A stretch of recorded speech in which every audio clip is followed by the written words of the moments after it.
Lionel Luther. All those hostile takeovers haven't aged you a bit. Oh. Tell me, what's your secret? Well, perhaps I should give some credit to a nightly nip. This 40-year-old Highland Scotch certainly helps to smooth the stress. I vigorously recommend it. Welcome to Metropolis, Oliver. It's a nice gesture.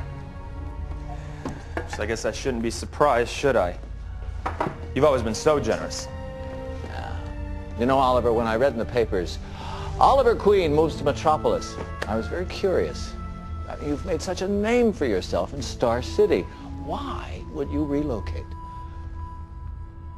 Well, how can you resist these views? Not to mention the crisp Midwestern air. You had a chance to touch base with my son yet?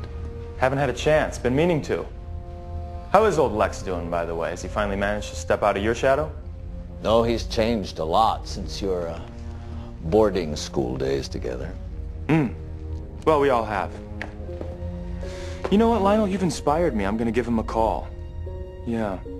I'll call him today. You could have a hard time reaching him. Lex, it seems, has been abducted. He's been abducted? My God. Oh, Olive, I remember in the Excelsior school place, you were always so good, so convincing.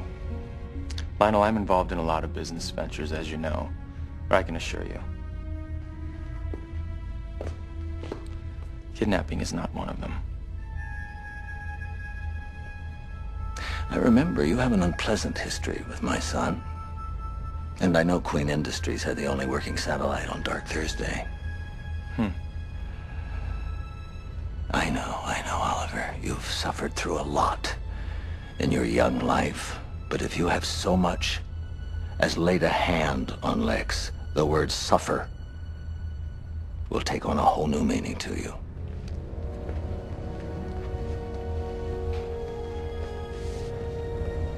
Sounds like a threat. Have a pleasant stay in Metropolis, Oliver. However brief it is.